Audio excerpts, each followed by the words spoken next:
Hi, I'm Jennifer Cona. Welcome to Cona's Corner. The month of June, we take a moment to recognize Alzheimer's and brain health awareness. So I wanted to talk a little bit today about those issues. I happen to serve on the board of directors of the Long Island Alzheimer's and Dementia Center, and I've done so for many years, a couple of decades in fact. So I'm very well acquainted with these issues, and we help many clients here at Cona Elder Law with planning when people have been diagnosed with Alzheimer's or other forms of dementia, and people who have those concerns, because it does impact a lot of people nationwide and here on Long Island as we live longer, certainly. So one of the things to consider is early planning. This applies to everyone, of course, but certainly if someone has been diagnosed, the early stages of diagnosis, that's the time to absolutely gather together as a family and talk about what needs to happen right now for that person. And some of the critical things right then are signing advance directives. So that includes a healthcare proxy, a living will, and a power of attorney.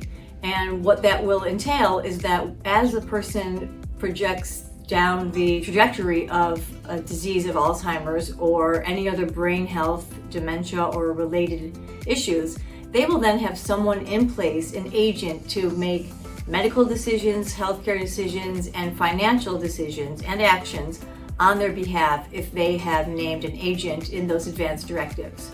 And the point also of those is to avoid court involvement. No one will have to attend a guardianship proceeding. The court won't have to be involved. There will be no loss of civil liberties and things of that sort if the person has named agents to handle all of those issues. So it's really, really critical. It's important for the individual, it's important for the family, and it's relatively simple to take care of, and it avoids a lot of headache in the future.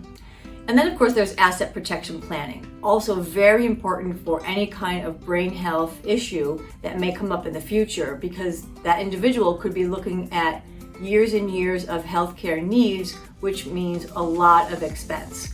So you want to think right away about asset protection planning. And that usually involves putting assets in an irrevocable trust.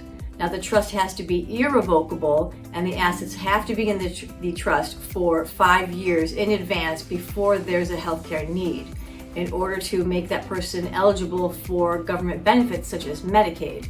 So that's why the early planning is so key, but also to keep in mind is that in order to protect assets, the trust must be irrevocable. Irrevocable trusts do not protect assets. So very important that you get the right kind of trust. And what assets you decide to put in the trust are entirely up to the individual, their family, their circumstances. It is not one size fits all. So these are really important discussions to have with us here at Cona Elder Law. We can help you, we can guide you.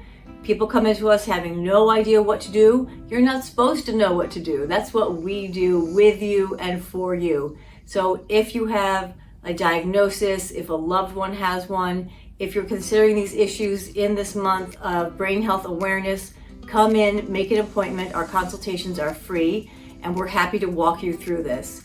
And also on June 26th, we're having a webinar on these very issues. So we hope you'll tune in along with Tori Cohen, who's the Executive Director of the Long Island Alzheimer's and Dementia Center. And you can learn more about these issues as well as the asset protection issues. So thanks for tuning in today. Don't forget to like, share, and subscribe, and we'll see you next time.